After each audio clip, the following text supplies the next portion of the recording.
are still on the street, and it seems that they will take more time to come here. Yeah. Director General of Taiwan International Development Cooperation Agency, Kun Suchada Thaibanthao, Country Representative of the Asia Foundation, Kun Kim McQuay, Program Director of National Policy and Transnational Divisions, Thailand Research Fund, Dr. Patumawadi Bhuchanukul, Speaker, Professor, colleagues, friends, and students. Welcome to NIDC Forum 2014. The topic that we are going to discuss today is the Asian providers and South-South cooperation. First of all, allow me to introduce you to NIDC. If you look at the website, this is the website of NIDC. We just launched it actually early of this month, and this is still under improving. If you have any ideas and suggestions, we welcome for that. NIDC is the network of scholars, policymakers, and practitioners who are working and interested in international development cooperations. This network actually established late last year, with strong support from the Asia Foundation and Thailand Research Fund. With the belief that the international development cooperations will be a very important tool for our country, for our foreign policy.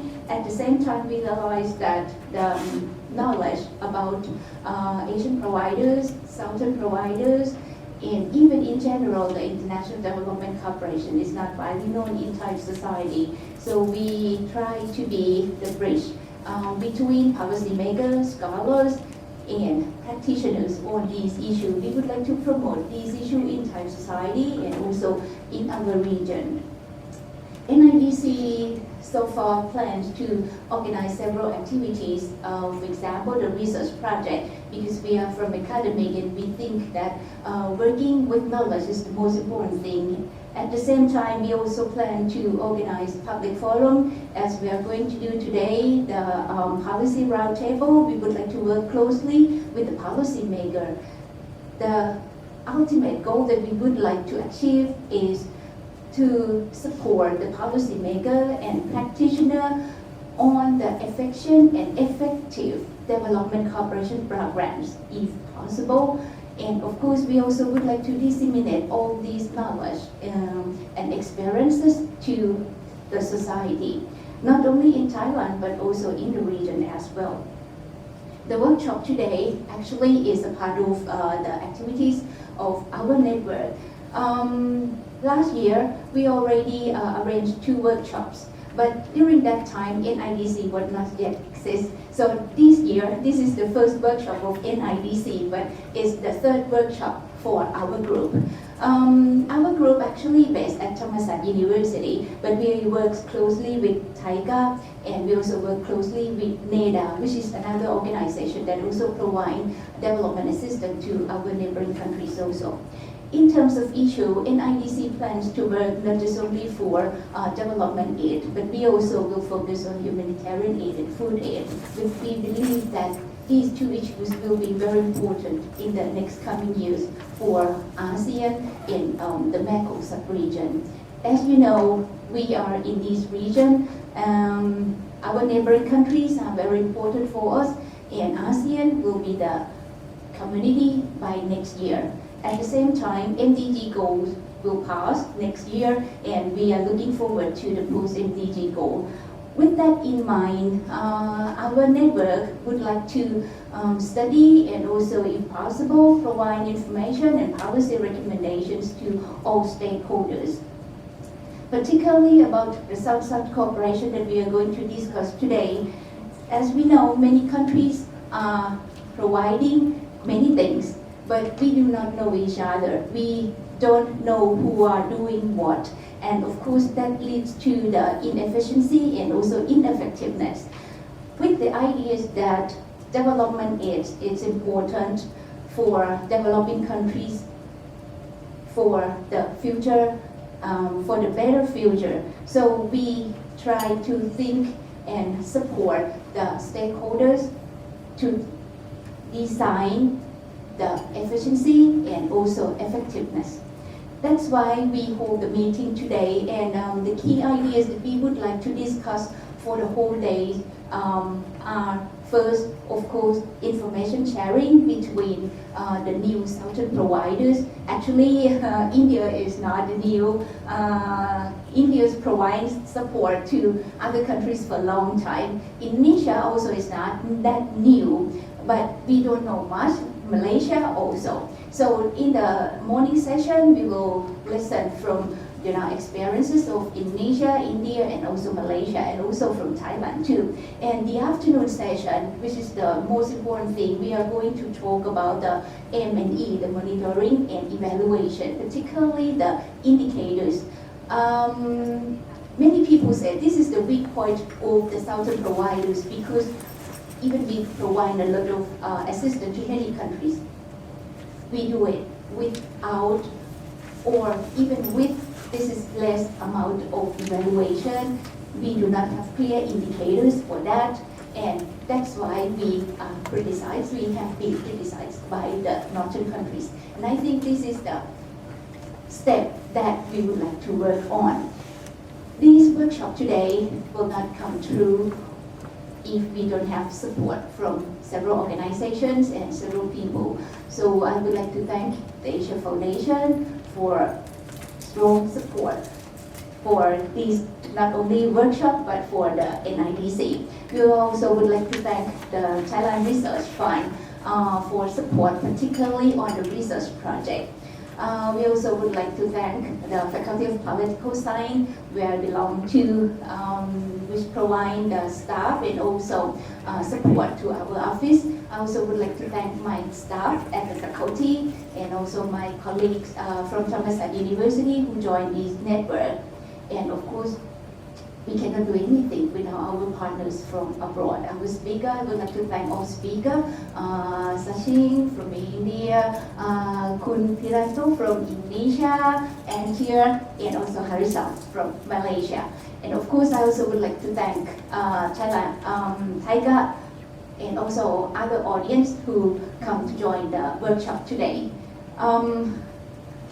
I think that's all from me. I would like to pass my microphone to Kun Kim from Asia Foundation. Please. Honorable Director General of the Thailand Development Cooperation Agency, Mr. Chabad, Dr. Mali, Thailand Research Fund, Mr. Sathorn, distinguished speakers and panelists, ladies and gentlemen. I'm pleased to share a few words on behalf of the Asia Foundation at the launch of today's NIDC Forum on Asian Providers and South-South Cooperation. Once again, the forum this morning reminds us of the importance attached to the emergence of new actors, new modalities, and new partnerships in international development assistance, and their impact on global aid architecture. For the Asia Foundation, involvement in this area represents a natural extension or natural evolution of our role as a development partner, a continuous presence in the region for 60 years. 2014 is a special year for the Asia Foundation. We mark our 60th anniversary, and Thailand is one of our original missions. Was established in 1954, so we have a long history. We tailor our work in 5 different thematic program areas, working with local partners to the changing needs and priorities of Thailand and other countries in which we work. In the context of sweeping change in the ASEAN region and in broader Asia, we view it as very positive as more countries achieve higher levels of development in their position to advance from middle income to upper income status. They naturally wish to share their experience and their expertise to help other countries in the region to meet their own development challenges. So since 2010, the Asia Foundation has been very privileged to support and facilitate a program called Asian Approaches to Development Cooperation, or AEDC, which provides a forum for aid practitioners and academic specialists and government officials from non-traditional Asian donors, including China, India, Indonesia, Korea, Malaysia, Singapore, and Thailand, to share their views and evolving objectives and modalities of development assistance and cooperation through a series of forums, usually twice a year. This past year, we focused on climate change mitigation and adaptation as the theme of the AEDC program. The forums serve as an opportunity for the countries to share some intriguing similarities as well as important differences with regards to the philosophy, purpose, and modalities of development assistance. It also provided insights on the relevance of current international aid frameworks for Asian approaches and whether donor alignment around agreed principles and approaches is desirable and possible for all. Many of these countries have a long history of development cooperation that has simply fallen under the radar of traditional aid frameworks, and among those Thailand. And we're very pleased that our work on the NIDC program in Thailand has led us not only to partnership with TICA, but also to Dr. Sathorn and her team, and most recently with the formation of NIDC, which the Foundation is very pleased and privileged to be associated with NIDC from the launch. For me, I'm very pleased that today's gathering includes another number of friends from the broader NIDC forum. Dr. Sachin is with us from India. Dr. Anton, delighted you're with us from Indonesia, and my two colleagues, Anthea, who's very much the architect of the NIDC program from the Foundation, and my counterpart Jaroslav from Malaysia. Likewise, welcome to them as well, too. We look forward to a very good deliberation today. Many thanks.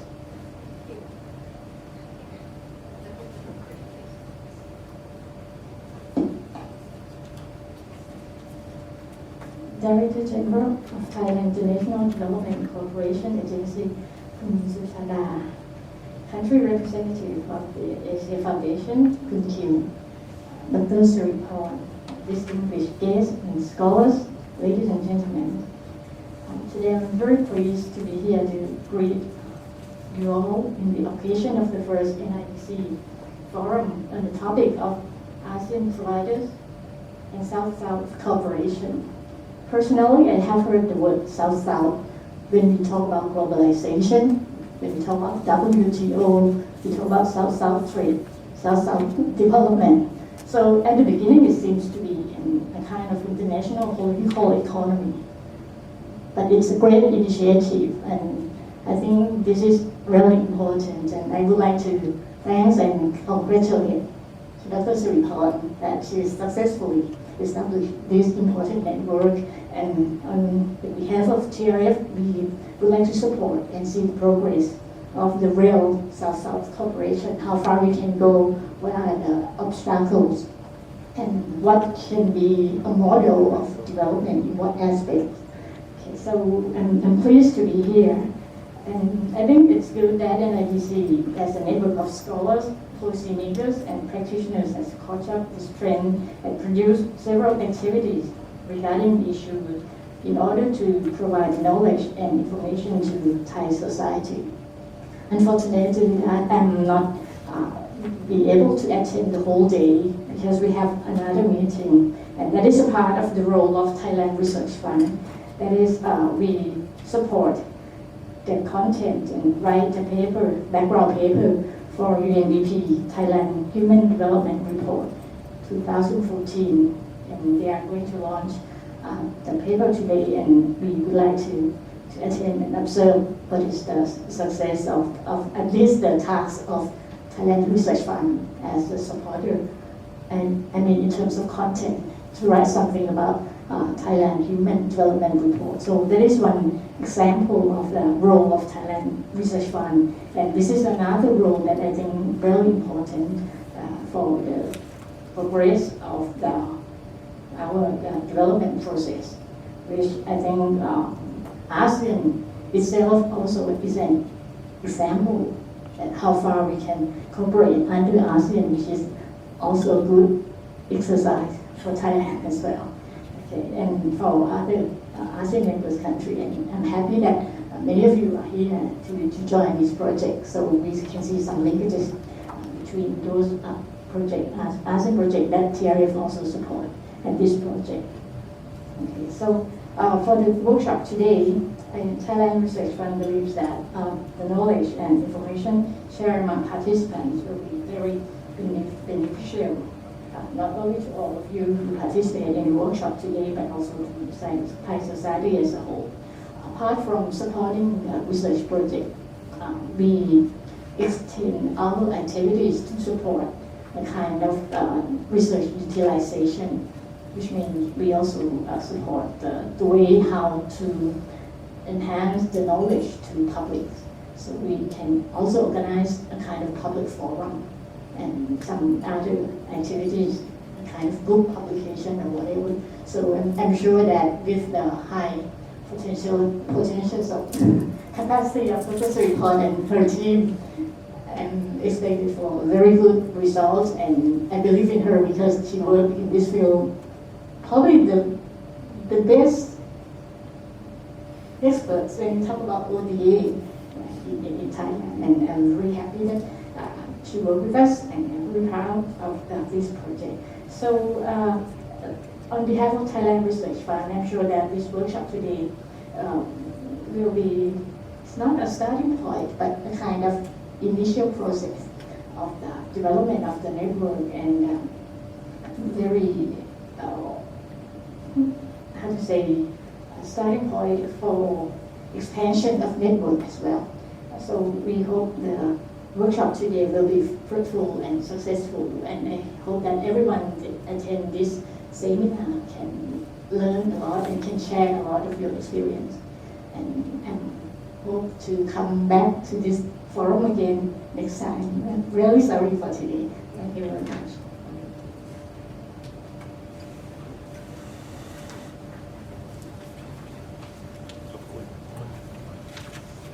I think this is all for opening ceremony. It seems to be ceremony. I would like to thank representative, Khun Kim, the country representative of Asia Foundation, and Ajahn Pattamawati from Thailand Research Fund. I think now we will enter the most important part of this morning session. Today we are very honored to have Khun Suchada with us. Khun Suchada now is the Director General of Thailand International Development Cooperation Agency, TIGA as we know. Actually, I came across to know that in Turkey, there is the same organization, the same alphabet TICA, but they call it TIGA. They changed to KA already. Yeah, last time I saw it, TIGA, and people say they pronounced. We try to differentiate between TIGA of Thailand and TIGA of Turkey. Yeah. As many of us know, Thailand became emerging donors from 2003. So far, it's already 10 years. Actually, 10 years last year, and we have done a lot of things to our neighboring countries. We provide support, and TIGA is the main organization that works on that. So today we would like to, we will listen the vision and ideas from Khun Suchada about Thailand policy on South-South cooperation. Khun Suchada, please. Associate Professor Pattamawati from the Thailand Research Fund, Country Director Asia Foundation, Kim, and Ajahn Siriport from NIDC now, not from Thammasat. Still from Thammasat University. And I would like to say good morning to my colleagues from Development Cooperation Community. I asked permission from Ajahn Siriport that I will not go to the podium because I think it's very formal. Better sit here so we can exchange ideas and maybe some questions you can ask, not go to the podium. Okay? Allow me to start South-South cooperation by telling you some of the. I think this one everyone knows about what is South-South cooperation. If you look at the Wikipedia and Internet, see many definitions, and I think this one is very simple one. The support provided by developing countries in certain fields to the development effort of other developing countries. That's the definition of South-South cooperation. And we can do bilaterally, regionally, sub-regional, or inter-regional. To provide development cooperation under all the South-South cooperation, we do in the form of shared knowledge, skill, expertise, and also the resources to meet the development goal of other developing countries. I would like to tell you about the roles of Thailand in South-South cooperation. A little bit is the history of Royal Thai government in the South-South cooperation. Actually, we start to provide since 1955 in the form of third country training program At that time, we been asked by many international organizations to organize the training program in Thailand. So our organization, before called Department of Technical and Economic Cooperation, or DTEC, is the one who coordinates and organize those training programs and share some costs with the international organization. In 1961, we joined Colombo Plan, so we start to provide scholarships by the Thai government's budget, and also share some costs with the other countries. Also organize some training before we call Thai Aid program. In 1989, the government of Thailand, during Prime Minister Chachai Chunhawan, he announced clearly that Thailand should change the war zone in Indochina to the trade zone. So the concept is to build up capacity of the countries in sub-region for economic growth. In 1991, during Prime Minister Anand Panjashun, it's very clear about the policy of the government that we should provide cooperation or joint South-South cooperation to strengthen the relationship with our neighboring countries.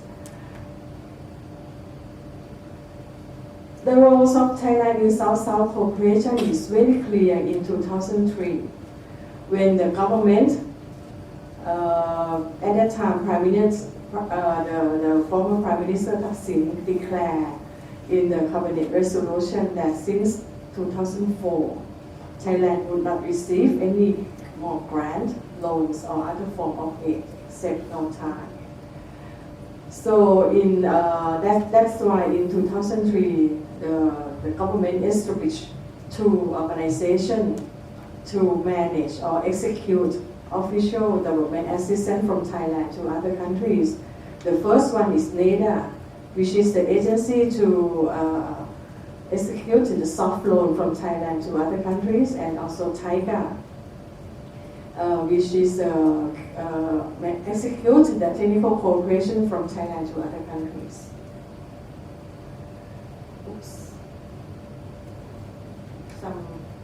I would like to show some statistics about Thailand's ODA.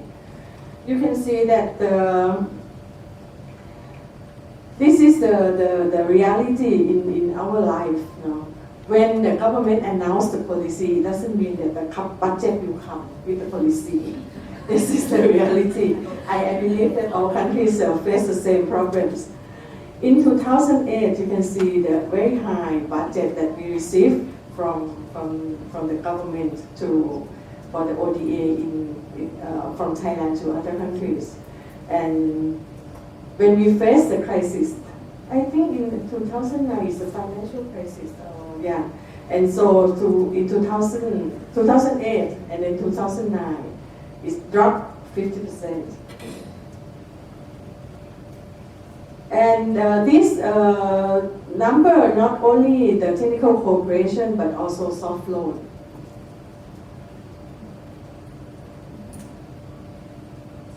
And this is by region. You can see that the Cambodia, Laos, Myanmar, Vietnam is the countries that get the priority from the Thai government to receive ODA, and go to ASEAN very little, to South Asia, Middle East, Africa, Latin America, and East Asia Pacific. So we cover all over the world now with a very small budget. This is also from cooperation program, only for the Thai International Cooperation, which means from TIGA. This is the number. This is the value of cooperation during 2008 to 2012. CRMB received the highest one, especially Laos, which is we share borders. And this is also the value of Thai International Cooperation Program, a very small one. And this is the priority countries. The highest one is Laos. The second one is actually in this region is the second one now is Myanmar and Cambodia and others. Bhutan also received quite a big number from Thailand. We also develop our cooperation, not only South-South cooperation, we try to develop triangular cooperation with the development partners, which is traditional donors of this development cooperation. So right now we develop triangular cooperation with Germany and have the project in Laos, Vietnam, with the USAID now in Myanmar and many countries, but the longest one, the first partner that developed triangular cooperation with Thailand is Canada since 1991. But unfortunately, Canada graduated from Thailand and then we closed all the program. The second one is Japan. Around that area, that year also, about 20 years already that we work with JICA Thailand on triangular cooperation, but in the form of third country training program. We are trying to develop in the form of project type, which I can say that very difficult to do projects with under triangular cooperation because of each countries have their own rules and regulations, have their own policies, have their own concept. But we are trying because we consider that triangular cooperation is one of the channels that we can maintain relationship with our development partners.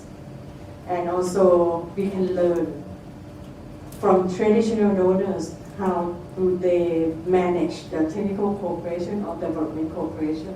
That's why we are trying. Even we have a very small budget. We already have the budget line item on triangular cooperation. I think maybe this is the only one countries that have that line item budget. Other countries, they don't have that line item budget. That's the problem that very difficult to develop. Because with many countries, when we discuss about triangular cooperation, the principles or the concept is okay.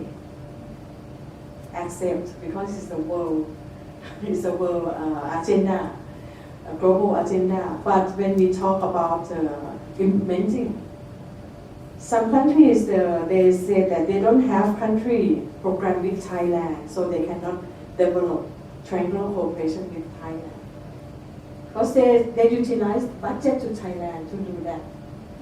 So that's one of the obstacles that we found. So when we talk about today and tomorrow of South-South cooperation, I think one of the forum is a high-level forum that we organize. Not we. I think the donors countries organize every 2 years. Is they call high-level forum on. They start on aid effectiveness and then to plan of action and then to Busan, the last in 11. Yeah, in 2011, they don't discuss more on aid effectiveness. They said that we should talk about effective development cooperation. That's also the question. Even aid effectiveness since Paris Declaration in 2005. Yeah, I'm not quite sure when we evaluate. Do we achieve? and those principles from the forum is issues by the advanced countries. So how about our South-South countries? Can we meet that or can we follow that? No. So how can we in this region work together? Because in my knowledge, I found that many countries in this region start to be provider, start to develop South-South cooperation. I met with Malaysia, Indonesia, Singapore, Philippines, India, Sri Lanka, Vietnam. In this region start to be in the South-South cooperation. Sri Lanka start very little with Bhutan. So how we can share our experience with among us, among the South-South countries in Asia. So how can we harmonize our cooperation among us in Asia? That's also the question. One of the obstacle or challenge that we face about sharing information. I got information about the countries that in this region that they start to provide from like a round table meeting in the recipient countries. But some countries they don't share their information. They just say that they are one of the providers, but they don't give information because they don't want to record. And that's also lead to, if we don't share information, how can we all harmonize? The countries in South-South cooperation don't have the huge budget or huge resources. We all have limitation. Even Thailand, we start to provide for many years, and now we have many projects in many countries, but still limited resources. So how we can share information to avoid duplication, not compete to each other because of resources are very limited. So we shouldn't compete each other. We should work together. How can we encourage participation of all stakeholders, especially private sector, civil society? Because when we talk about the private sector, we talk about the business like, not the state-owned enterprise. How can we convince the big company that already have the CSR program, the huge budget, to support in development cooperation? How can we encourage civil society to participate? And that leads to the next one, political will. Because of the image or the feeling of the civil society in this region, I believe that still question of the government or politician. But that's a very important part to convince or to involve with the civil society organization. And the political will, not only that, but also the commitment of the politician or the government, which lead to the ownership, accountability. That's very important. It's the issues now, that accountability and transparency, which should come from the top. And the last one that I would like this workshop to think, how can we work together among the South country in this region in Asia? I try to encourage or start to discuss with Malaysia for many years to work together as a South-South-South cooperation. We already do South-South-South cooperation with Singapore by organizing some training program and invited the countries in ASEAN to participate. We already discussed with Brazil, very far, to come to this region as a South-South-South cooperation. Start to discuss already with Argentina. But why not the country in this region that very close to Thailand work together? We also talk to Vietnam, because we know that Vietnam provide quite a number of scholarship and training to the Indochina country. The principle is okay. But we haven't started to work or discuss in detail yet. With Indonesia, we already start to discuss. And the last one that we discussed it was Indonesia, Thailand in Palestine. But I don't know. We already discussed the principle. I think the principle is quite okay because they just organized the CPAC, Coalition to Palestine in Berlin. But that's the question or the issues that I think we should discuss. Maybe start from work together. How can we work together? I try to put. I'm not quite sure which one is the hard one, because I see that's the very hard one. I know information about India. India give a lot of training program, and I'm not quite sure about scholarship. Yeah, but not in the form of project yet. Project. You also have, see, I don't have information. With Malaysia, I know that some small projects been done in some countries and start to develop triangular cooperation with Australia to Afghanistan, which Thailand cannot success on that. Even we already have MOU with Australia since 2000, the year 2000, to develop triangular cooperation. We haven't started anything with Australia. With Indonesia, work closely with Japan. We also would like to work with those countries in the region because as Dr. Pathamawadi mentioned about ASEAN, we also would like to work with among ASEAN countries. Beyond ASEAN, we start to discuss about working together with China, which became the huge South cooperation partners, but still on the table. Very difficult. So those are the issues that I think Ajahn Siripon, Dr. Siripon can work on this now for many years.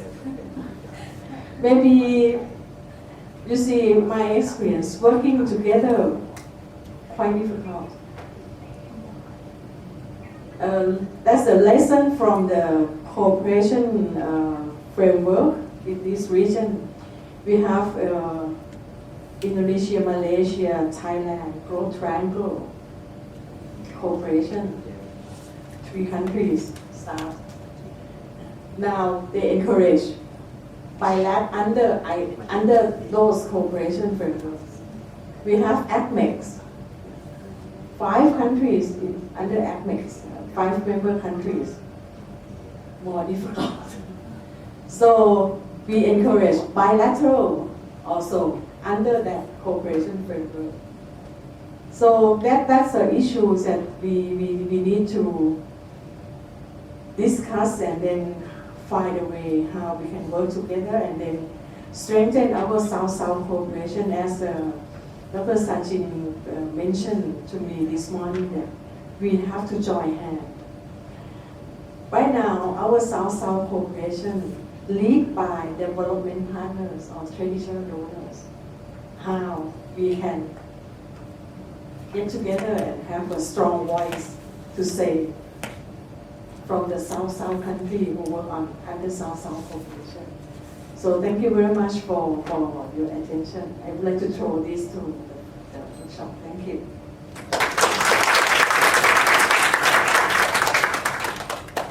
Thank you very much, Professor Chanda, for a very informative and inspiring discussion. Question that we will face and we will discuss for this today. Today, this morning, and also this afternoon. I think what you the question that you throw to us are very important, particularly how we work together. I found that at least the first step is information sharing. We are here on the table. We are working on different aspects of international development corporations, but we do not know what you are doing, what I'm doing. So I think the first thing is the information sharing. The key is that how we can start to share information. Of course, information somehow is also power. I'm a political scientist, so actually when we deal with power, we believe that information is power. But at the same time, information is also the core that we can work together. It's the thing that link people together. I think this is the important thing. We have to think how we share information. There must be something like the hub or the organization or the loose network that share the information. And second thing, after share information, maybe we can design some project and programs together that we can do, as Kun Suchada said, work together. I think Kun Suchada told me in the morning, and this is very kind of her, that she would open for the Q&A question, which is not typical for a keynote speaker. So I would like to invite comments and also questions from panel to Kun Suchada, because now she's in the position that will move these issues forward. So I think the question, the comments from the panel will be very important, not for all of us, but also for Taiga also. I'm not sure how many minutes Kun Suchada can give us, but I think we still have a lot of time. Yeah. So please, any question or any comments? Yeah, from Kun. Yes, and here. Thank you very much for your very personal comments, I felt, and your reflections on your experience so far. I wanted to ask you a little bit more about what you said about triangular cooperation. I've heard from many countries that are involved in triangular cooperation, China and others, that they find it very difficult. And I wonder, a couple of things. One, do you feel it's something that's really being pushed from traditional development partners? Maybe the model is not most ideal for you. And maybe you could give us a few examples of why you found it quite difficult. You mentioned that it's challenging, triangular cooperation. Maybe you have an example of one that was quite successful and why, and another that maybe less successful. Just it's useful to learn so that we can try to develop these kinds of partnerships more effectively. Thanks. Thank you, Ka. Thank you for the question. You see, when we start to introduce triangular cooperation or trilateral cooperation, I remember that I have to explain many times to our partners countries what is trilateral cooperation. So it takes them for 2-3 years to understand, because they're afraid that it will substitute bilateral cooperation. They don't understand why we try to do triangular cooperation or trilateral cooperation. And another point that I mentioned is about the budget from development partners or traditional donors. As I told you, Thailand, we have the budget line item for trilateral cooperation or triangular cooperation, but others, they don't have. If we would like to do cooperation, TRICO in Laos, we have to utilize the budget to Thailand or go to Laos and discuss with the partners in Laos to utilize the budget to Laos, which very difficult because each partners, they have their own policy in those countries. And I think we still would like to have our own area to stand. We don't want to share our area to stand with others. But we have the benefit to develop that. As I told you that we work very closely with Germany, GIZ. We have to organize meeting with them almost every 2 months to discuss about the projects that we are working in Laos and Vietnam. But we still need support from the office in those countries to help. And it costs on administrative work. They say they have to spend budget to hire more staff to do triangular cooperation. So that's the problems as I found now. That's why many triangular cooperation still in the form of training. The easy one. When we talk about organized one training course, you know what's the line item budget. So you can discuss this line item budget you take, this one I take, this. So that's why very easy. But for the projects, very complicated one. So that's why when we try to develop into the project type, it's not quite a success. Yes, Kun Kim ka. Thanks very much, Kunsetada, for your remarks. I have a question that's kind of a follow-on to Anthea's question, because as you were speaking and as you were describing these challenges of triangular cooperation, I was just kind of revisiting in my mind the challenges even of traditional development partners working together on what's effectively triangular cooperation. You know, different institutions coming with different practices and perspectives, and often sort of the regulatory architecture that goes along with it can be very complicated, even for the traditional donors. But when you think of the examples where it has worked for Thailand and the compromises, did you feel that those compromises were largely sort of shifts in the direction of, I don't know, stricter when the cooperation worked? Did that partnership between the government of Thailand and the other development partner, is sort of the administrative side of it end up looking more like Thailand practice or a little bit more like the practice of the traditional partners? In my opinion now, still to the development partner practice. Because with limited resource of Thailand, and also on the management part, as I told you that we still have to ask cooperation from the development partners office in the countries that we work on triangular cooperation projects. And one thing that I have to accept that because of the TICA ourselves, we have quite a limited staff. So we encourage the South-South cooperation, which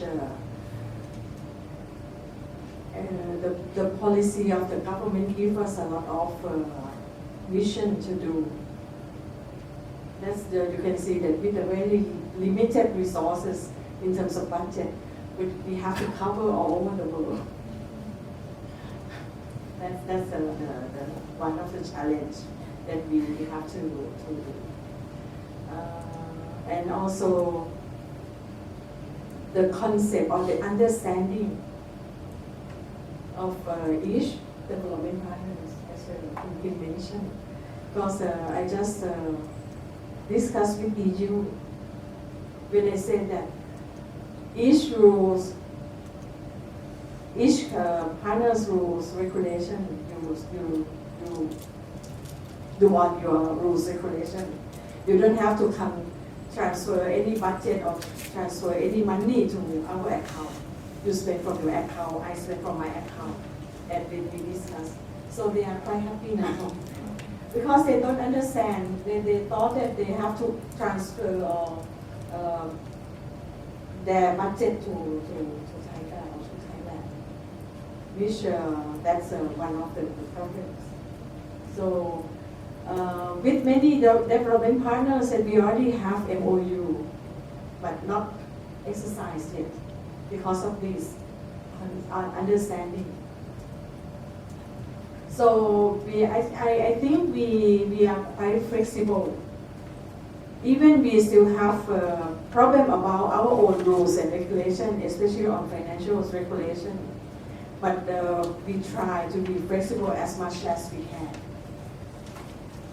But some countries, they don't know flexibility at all in some countries. And the concept that to develop triangular cooperation, we should initiate together. Joint initiation, joint initiative, joint effort, joint responsibility. But when we start to discuss with some country, they ask us to submit a proposal.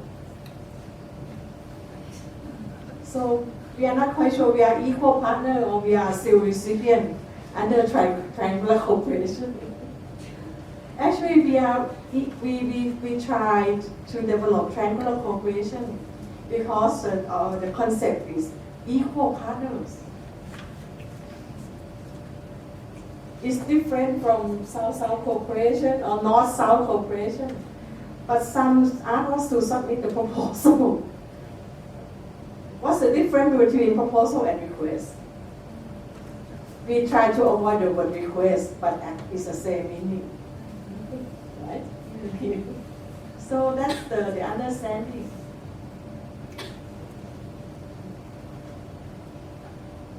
Thank you ค่ะคุณDr. Sachit please. Thanks, thanks, Sathorn. Thanks, Madam Director General, for very insightful keynote address, and I think it has laid out a broad roadmap for our day-long discussion today. So that's quite helpful. I wanted to ask you two things. One, in this presentation, I thought you would also mention something about Thailand's engagement with multilateral agencies, particularly with the United Nations or with the ASEAN Secretariat-led programs.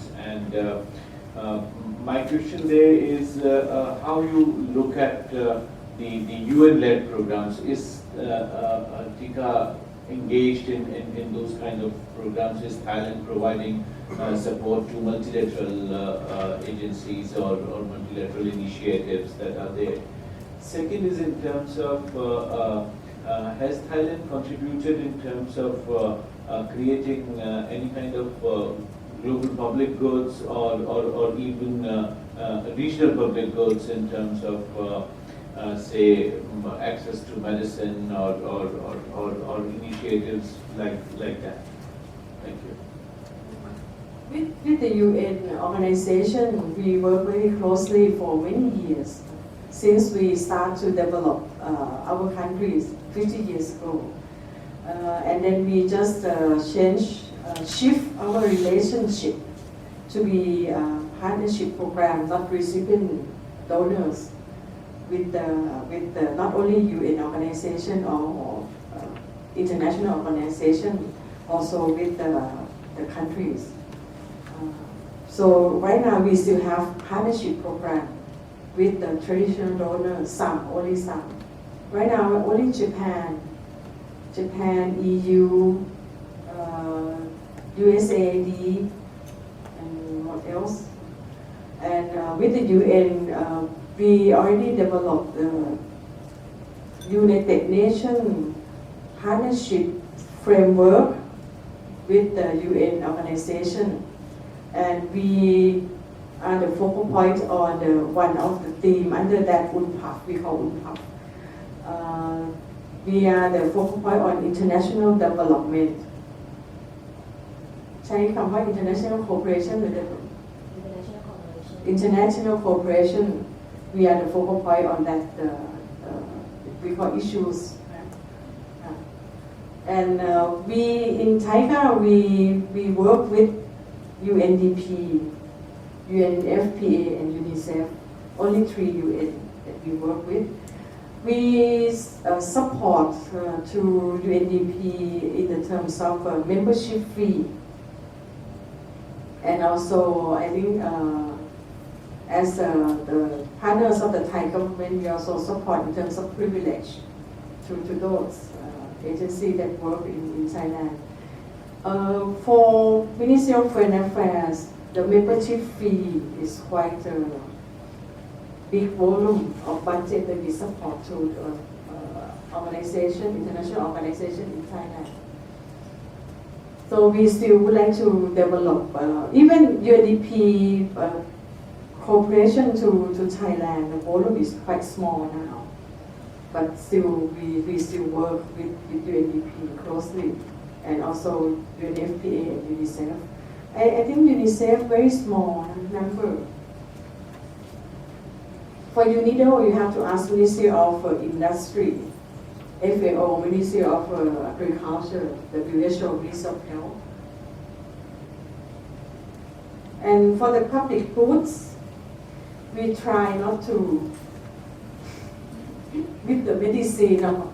We can support under the projects as a supplies or equipment under the projects as necessary, but not in terms of humanitarian. Because humanitarian cooperation is not our mission.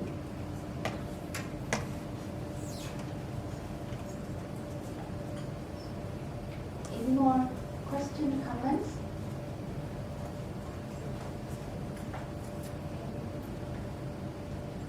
Anything else? Seems that there are no more. If you have any question later, you can ask my colleagues. They come from different division in China. Later, maybe you feel more comfortable to ask them. Thank you. Yeah, thank you. Actually, I trying to make the workshop to be more informal, and we feel, comfortable to discuss with each other. And actually, Ajahn Pattamawati, before she left, she gave some comments and also question to Kun Suchada. I think the most important part from her comment is about the aid effectiveness. She said it's very important to look at aid effectiveness, but she asked the question, when we talk about aid effectiveness, this is aid effectiveness for development cooperation or aid effectiveness of donor-recipient relations. So she asked which part that we in Thailand is going to emphasize on. I think when the high-level forum in Paris issues Paris Declaration, I think they would like the relationship between North-South to be effective more. Because of, I remember when I started working with this agency or this organization, we try very hard to ask our donors in Thailand to harmonize and align with our policy, with our rules, our regulation. So after more than 20 years that Thailand tried, issues go to the high-level forum and issues by development partners or traditional donors to consider the effectiveness and ask recipient countries or least developed countries or developing countries who still receive cooperation or development cooperation to be more effective, efficient in receiving clear policy. I think that's the request from the development partners more than us. Yes, Kun Kim Ka. This is not a question, but a comment. Again, just to thank you, Khun Suchat, I think for your very candid articulation of some of the challenges that you've experienced in triangular cooperation is very, I think, helpful for all of us, and certainly I know that from the perspective of the Asia Foundation, as we think about work of this kind that builds on what we have done already through the ADC, this is an important dimension of this work, and it struck me that when you talked about a degree of confusion on the part of recipient countries as well too, who are used to interacting with development partners in different ways, and suddenly the prospect of two development partners from sort of coming from different places working together is a little bit confusing for them, and I think that's an interesting issue sort of as we think about Tuan Pak and think if there's ways that we can talk more about that, because we know from our own experience, quite apart from development triangulation, that more and more for Asia Foundation, the kinds of experiences that is most relevant to the work that we do in CLMV countries and in South Asia and other places is the experience of other Asian countries.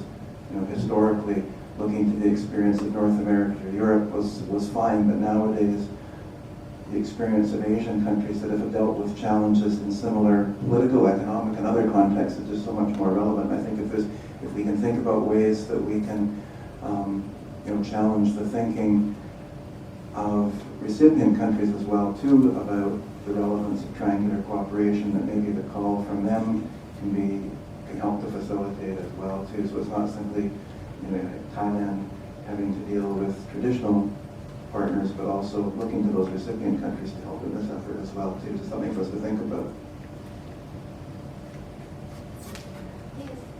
Actually, we are trying to do that.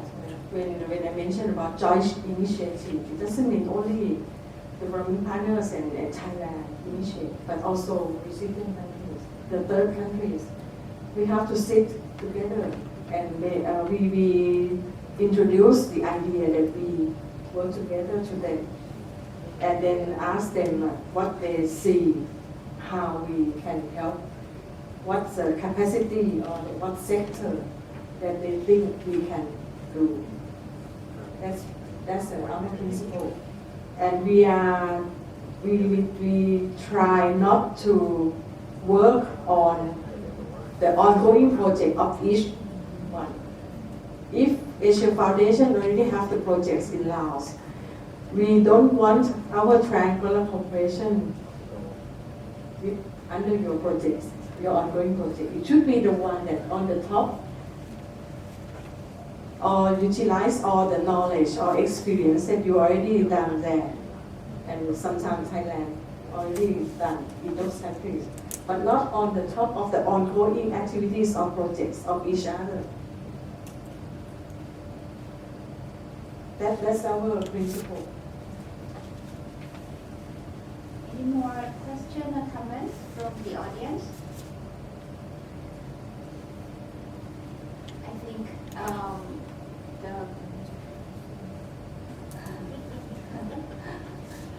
people prefer to go for coffee.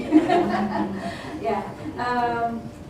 We will go for coffee for a break within 12 minutes, but before that, I would like to thank Khun Suchada for your presentation, your ideas, your question, answer to the question.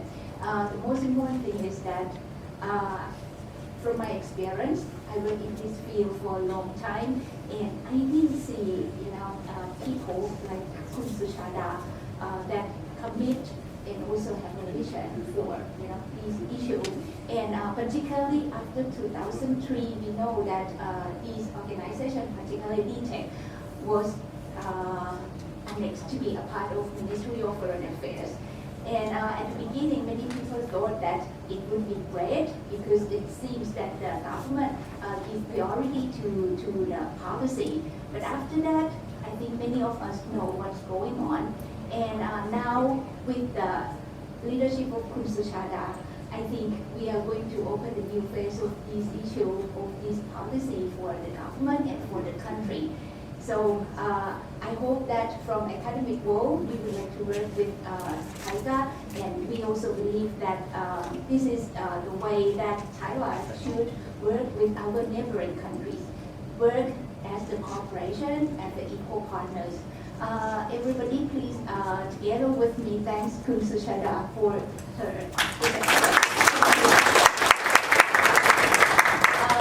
We have coffee, tea outside, so everybody please help yourself with that. We have 15 minutes break and we will come back with other presentation. Thank you.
All of you for that.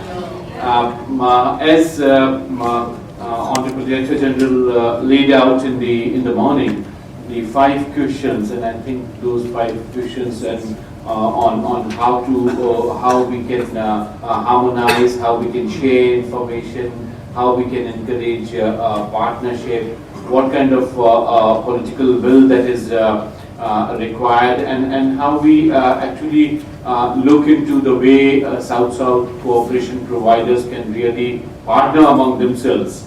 Those are the 5 questions, as I said, they have laid out the broad contours of our discussion today.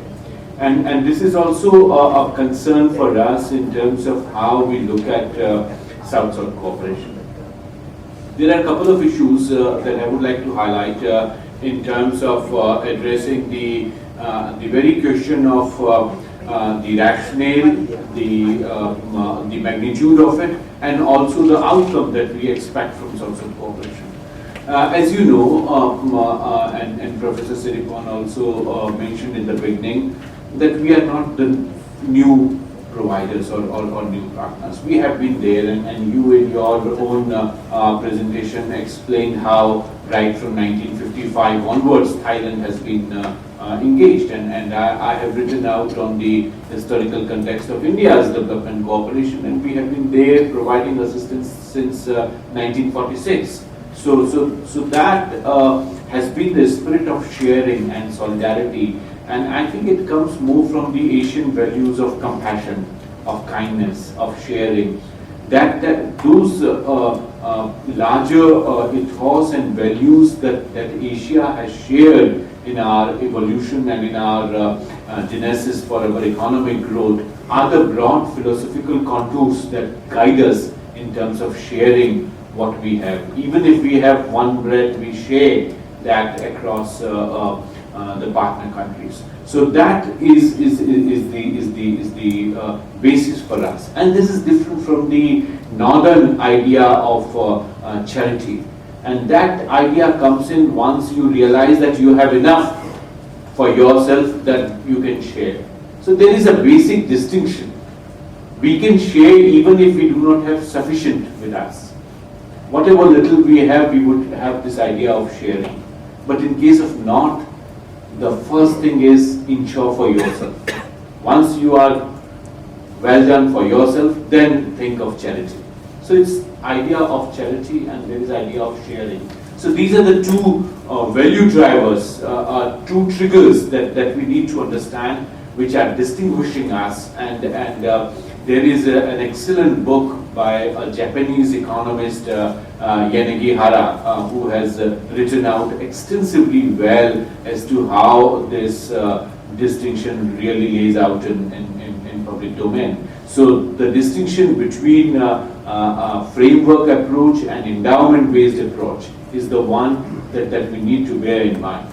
The issue really is that the Western development cooperation model or aid model is largely based on what was called as Washington Consensus. So that Washington Consensus was largely thinking that economic growth is possible only when we have macroeconomic variables in shape. So you cannot ensure economic growth in your country if you do not have ABCD parameters, variables like the deficit financing, how much deficit financing should be allowed, how much public exchequer should be used when you have to pay salaries and things like that. So those macroeconomic variables should be in shape if at all you want to get assistance for development cooperation. So as a result, the northern assistance came with conditionalities attached to them. And this was called as framework approach. While in case of the ingredient approach, the idea was slightly different.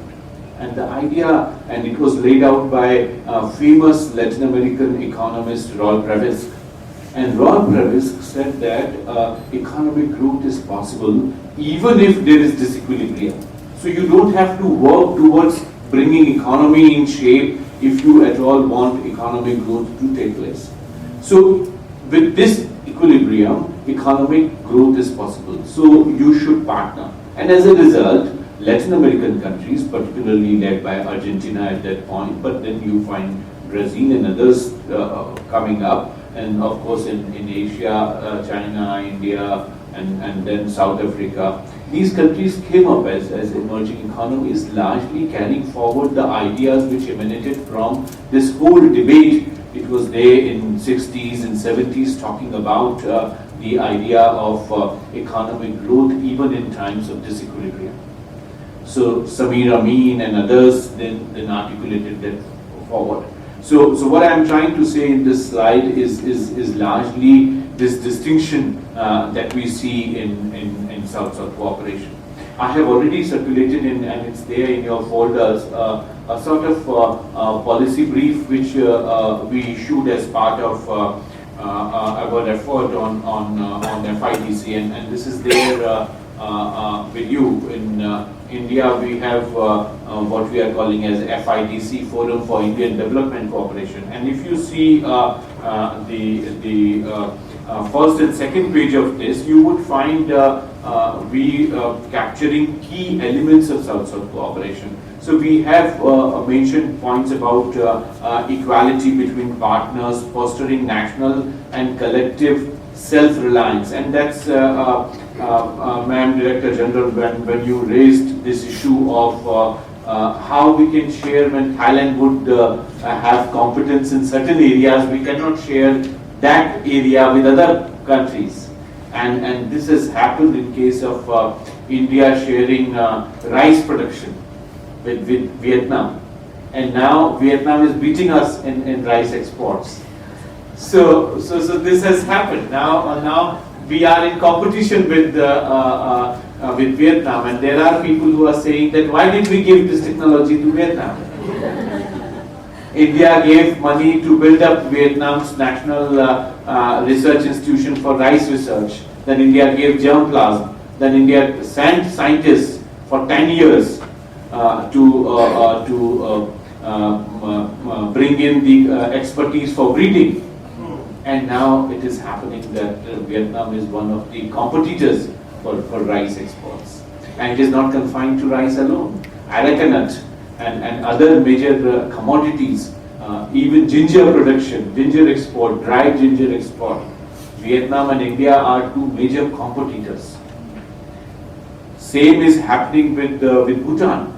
Bhutan is extremely keen to promote floriculture. And there is a group in India which says that no, don't share, otherwise they would be our competitors.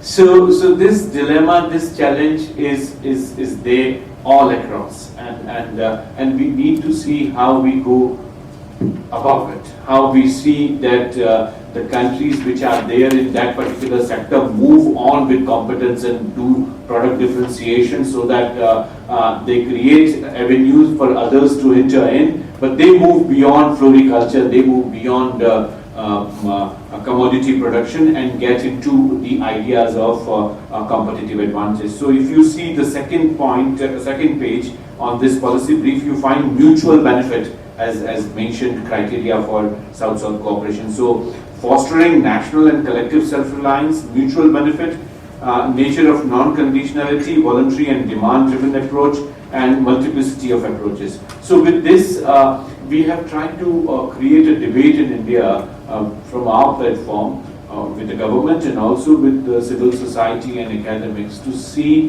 how we look at evolution of South-South cooperation and how we look at the national competitive advantage that we are dealing with.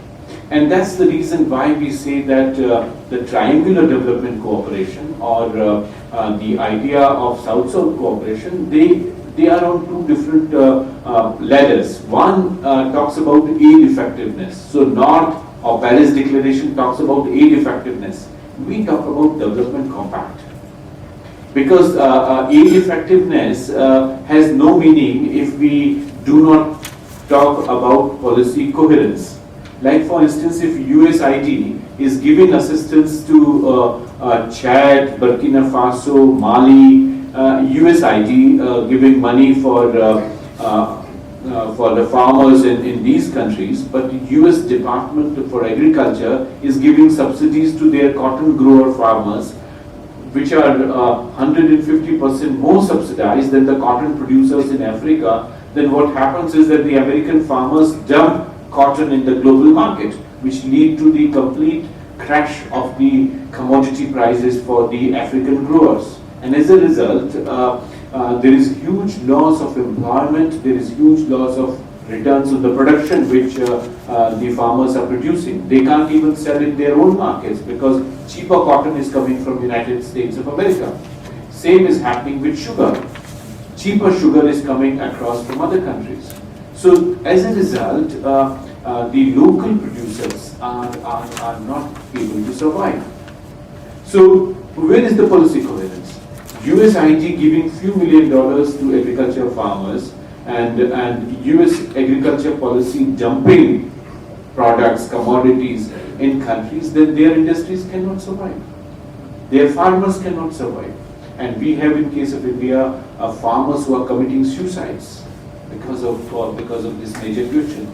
So development challenges and development cooperation are intrinsically linked with each other. Aid effectiveness is looking at the question only from one perspective. And the one perspective is highly mechanical in its approach. How much money was received, when was it spent, what was the return, what was the target of the project, whether the target was met, etc., etc. So that's a very mechanized approach in terms of assessment of the aid which is going in. And development compact, as I say, bring in trade, investment, technology, and then sectoral approaches. So South-South cooperation brings out some of the features which are for making their partner countries self-dependent. And that's where the dilemma comes up. And I'm not surprised, as I say, that India giving assistance to Vietnam and creating a competitor. This would always happen, but India would have to find other avenues for economic growth and move on. India used rice production, but we can't continue to produce rice all the time. We would have to move on with something else and then leave it for other countries to catch up. So how competition moves, how technology moves, how we move up in the value chain. So we start producing value-added products from rice, like Thailand has progressed with the food processing industry. And Thailand is a leader in the region on food processing industry. So some preliminary mushroom production or things like that can be easily shared by by Thailand. And that possibility of giving it to Laos or Cambodia, who are slightly behind in technology race or even in the production process, they can get on the value chain. So that's where I say the trade part, particularly market access, domestic support policies, and standards. I give you another example which I came across when I was in Ethiopia. Ethiopia is one of the major sugar producers in the African region, and Dutch had given them assistance in 1960s to establish sugar production units. And now you find that most of these sugar production units are completely outdated. Whatever they are producing is getting rejected by European countries because they say that standards are very poor. So what India did was to give a $660 million assistance to Ethiopia to reinvigorate the sugar production units. Then India gave $25 billion assistance for exchange of germ plants, so better sugarcane quality. So better sugarcane quality, better processing units, and then we have given a credit line of $220 million to lay a railway track from the Ampala unit within Ethiopia to Djibouti, which is the nearest port for exporting sugar. So this kind of value line support for an industry which would then bring in huge employment and growth opportunity for Ethiopia is the way forward in terms of pushing countries out of poverty when specific challenges for economic growth comes in. So that's the development compact that we are calling out. So South-South cooperation is a development compact which addresses trade, investment, technology, and sectoral approaches. And this holds the key for the next session after lunch that Professor Siripon is talking about in terms of indicators for measuring South-South cooperation. As we meet Madam next month in Mexico, there is huge pressure on South-South cooperation. If you see the communique of the Mexico meeting, you would find that South-South cooperation should do this, should do that, should meet these challenges, should meet those challenges. So we need to understand what are we talking about and who is talking about. North is talking more about South-South cooperation than the Southern experts. Thanks to Asia Foundation that we have a dialogue in Asia. And when I said this in Beijing last week, somebody from Peru said that we don't have Asia Foundation. So we need to think how a platform can come up where we discuss these issues collectively and as you rightly pointed out, what we can learn from each other, what we can evolve as a framework. So based on these 5 points, we can start thinking in terms of how indicators can be identified for South-South cooperation. We also need to see that technology plays a key role in the whole deliberation. Science and technology and innovation, STI, is an extremely important dimension for economic growth of any country. So when we share with countries, we can definitely share technologies which are developed with us and which can be easily absorbed. There is no point in giving hard disk production technology to a country where there is no expertise in terms of even understanding the dynamics of hard disk. So we can give them some technology with which they can really start working. So absorptive capacities of the countries are extremely important. Germany has given a cement production plant to Ethiopia, which I saw, and this plant for last 22 years is producing cement only at the capacity of 29%. Can you imagine? I mean, even if you say 30%, just 30%.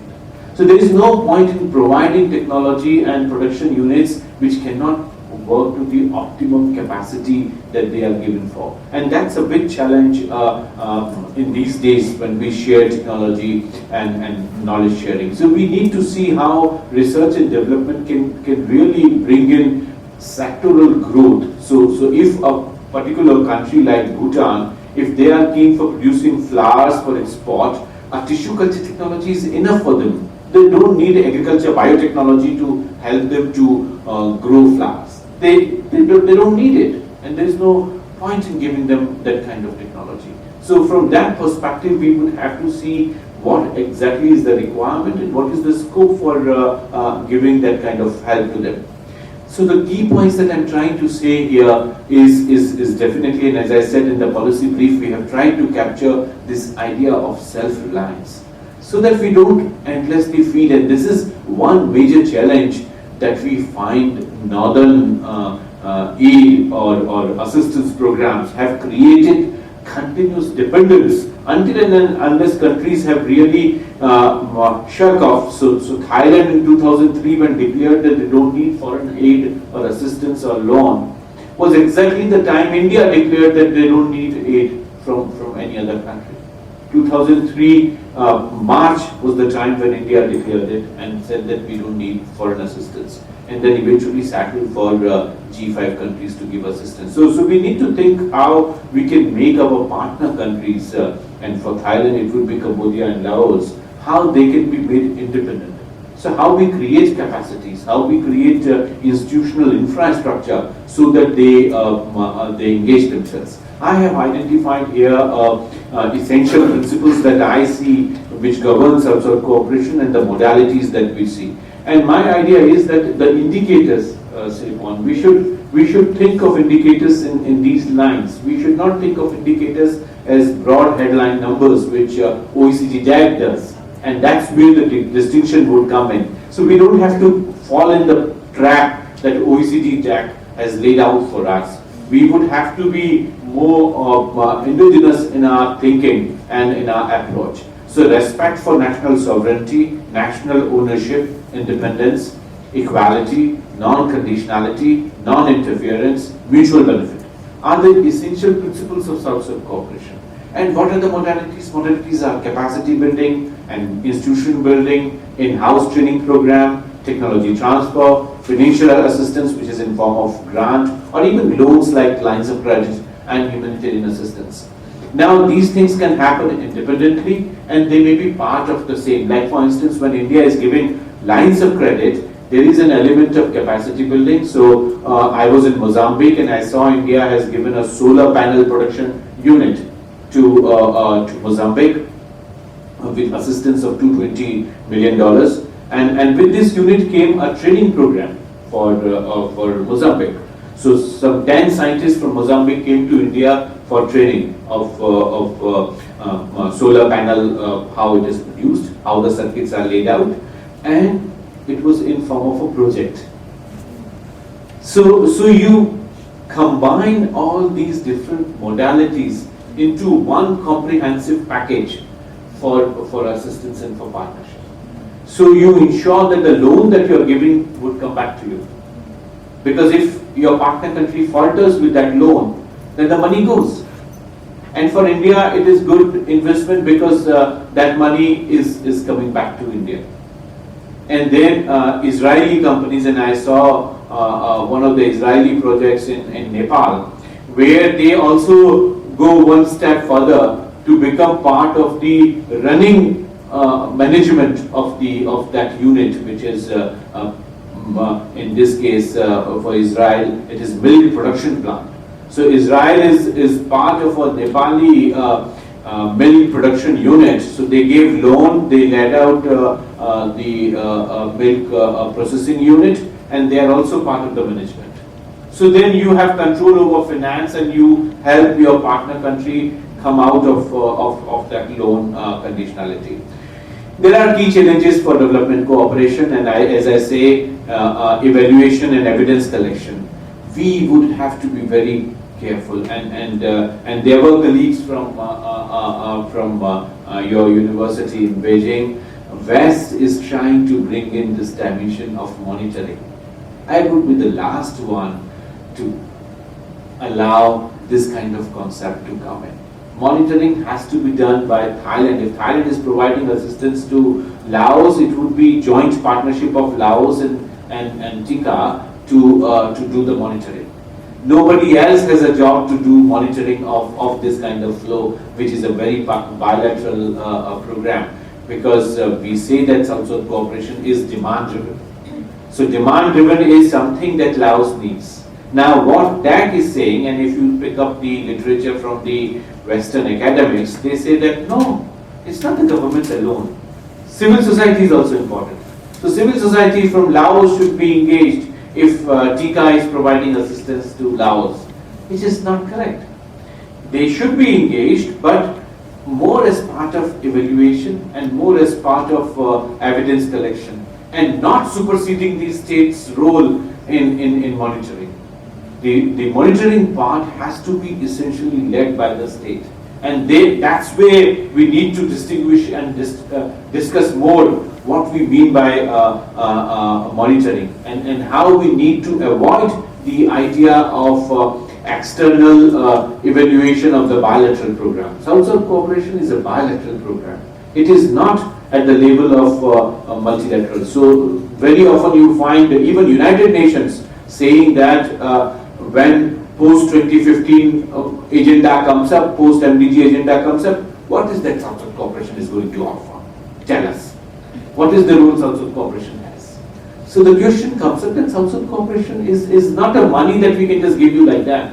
It's a bilateral program. So if Myanmar is asking something for Thailand to provide in terms of immunization, Thailand can do that. But Thailand on its own would not say that, look, I have a bounty of $20 million and I can give this to post-2015. No, that's not the way South-South cooperation is expected to do. So we need to be careful. So indicators, yes. Evaluation, yes. Evidence collection, 100% yes. Monitoring, with a lot of conditions, lot of caveats. So we need to be very careful when the word monitoring comes up. I had another example to quickly give you of Nepal, but I do not know if I am left with any time. I can few minutes. I will just quickly go through these slides where we reviewed India's program, just to give you an example as to how the bilateral programs within South-South cooperation can be looked at. And here I quickly present the small development projects. We have already written out, this paper is now out in public domain, and I would be very happy to share with you. It is on our RIS website as well. The idea is that small development projects are the projects which have come up in Nepal, and there you would find that India is one of the major partners after the multilateral institutions. So World Bank and Asian Development Bank and some United Nations program, if you extract out, then India is one of the major partners. Even at the sectoral level, in the local development, India is one of the major partners. You would find that in the local development sectors, India is the second one after Asian Development Bank. You would find that the projects that are there in case of India are largely on small development projects, where India has given something like $168 million in the latest year. But if you see the total span, it is something like $700 million from 2003 to 2011. Small development projects are some of the success programs that are there. So the idea is to bring in broad macro results that are there from SDP. We have laid out that the community participation would be encouraged. So community can come up with proposal, but there again the community has to be vetted or endorsed by the local government. Not that India would straight away go and fund some NGOs, no. And that's the distinction again with the Western donors, where they straight away come in India, pick up some NGO and start supporting or funding it. So role of South-South cooperation has to give primacy to the local government. The local government has to be one of the partners in the larger process, and that's where the distinction lies, and that's what needs to be appreciated. So local government has to endorse what the community requirement is, and that may be a requirement like school building. It may be like providing separate toilets for girl students, something like community library. And I visited something like 28 such projects in different parts of Nepal, in Tarai, in hill areas, and then in mountains. So you find that a sort of community participation is encouraged, but not without the partnership with the government. And then some focus areas that I have chosen here. There are some key projects. I would not get into these details, but quickly go over this. Last slide is largely to say again the three things which Madam Suchita pointed out in terms of encouraging analysis and information exchange between the countries, the partners and the providers of South-South cooperation, is strengthening national development cooperation agencies, how the agencies can come together. So there is need for dialogue among the agencies. Now we have either divisions or departments which have been identified for this purpose. Then greater support for regional and multilateral institutions needed. And that's where again I would say that the think tanks and research institutions, academics can take a lead. The track 1 can wait, track 2 should lead on this process. I would stop here. Thank you. Thank you very much, Sathorn.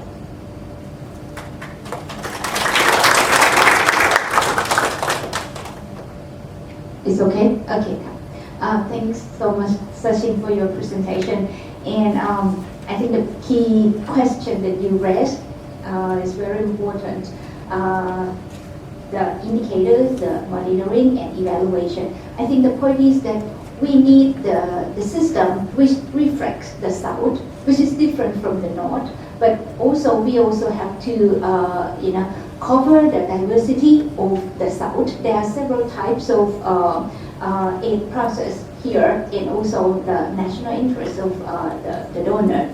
So I think that will be the big issue that we will discuss again in the afternoon. I rather have a question, but maybe I can wait until the Q&A question. I think I will go to the next presentation. Our colleague from Indonesia.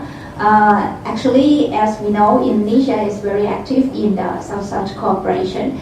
And I think Indonesia has conducted a lot of programs and projects through the South-South cooperation. Our colleague from Indonesia, please.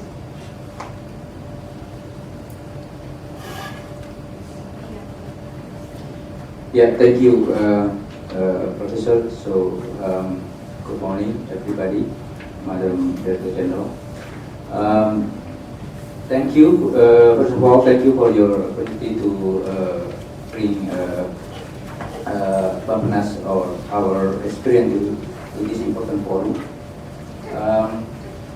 So, recalling what we heard from what the key keynote speech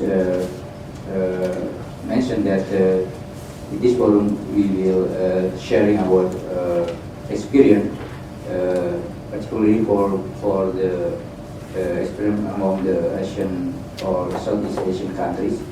So in this regard, I would like to share Indonesia experience regarding the South-South and Regional cooperation. So here. Yes, we know that our country now is become MIC, so not high as Thailand yet, because we still in the low MIC, but we try now to be more active in the sense of how to increase our development cooperation. Especially with development countries. So this is would like to describe why we want to be more active in this cooperation. So this is our background actually. So now. We have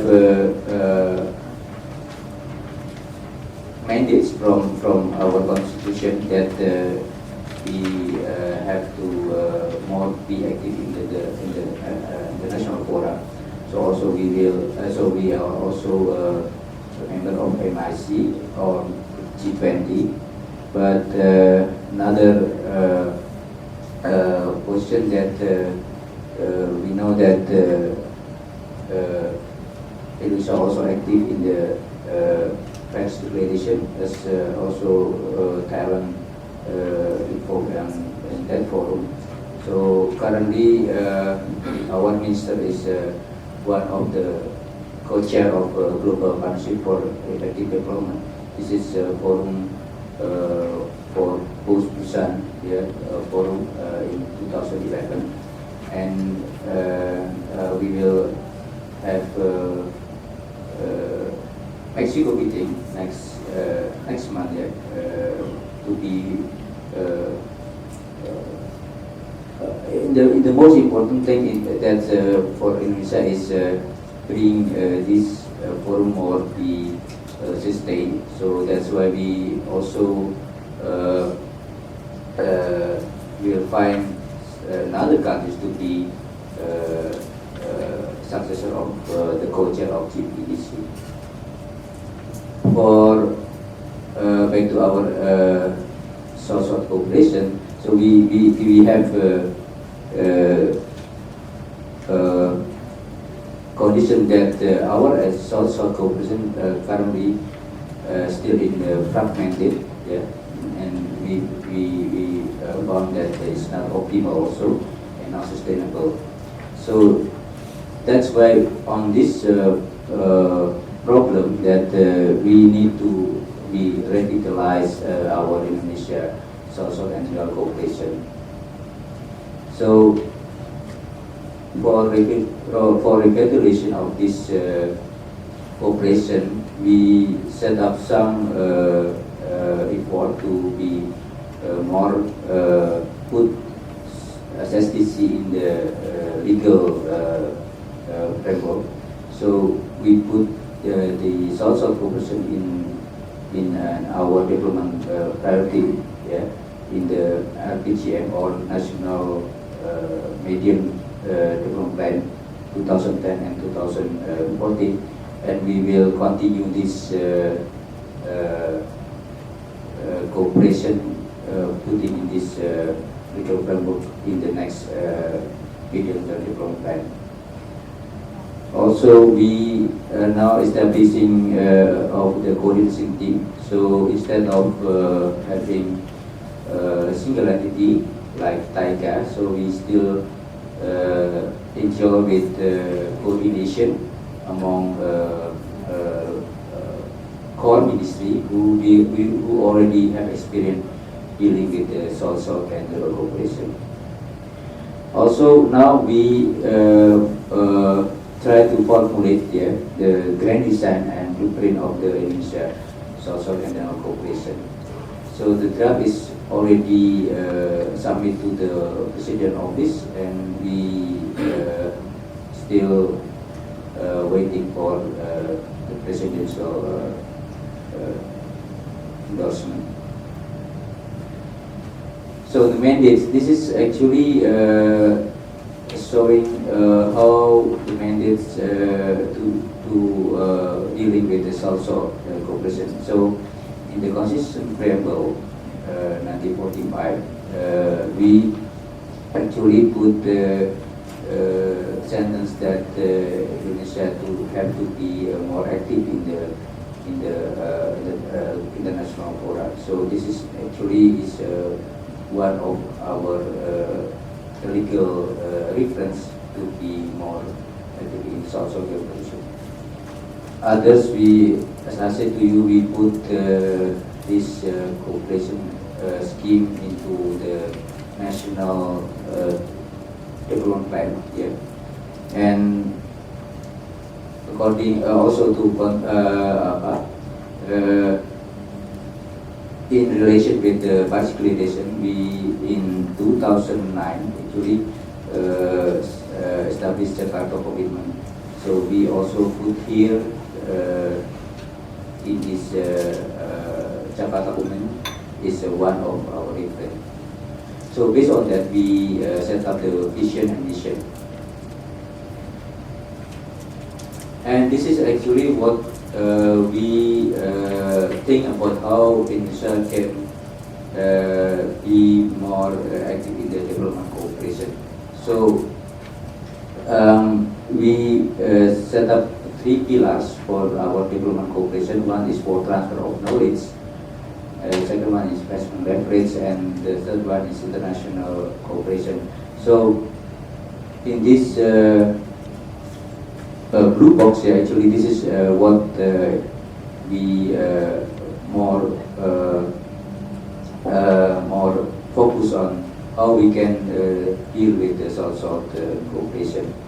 So in this, in the first block, actually, in the first box, actually, this is why still maintain Indonesia as forward, because we even though there is the trend is decline, so only less than 5%, Indonesia still maintains the ODA from the developed partners, but is mainly to increasing our knowledge. So we think that the ODA is still benefiting for us in terms of we can have a good knowledge from the developed partners.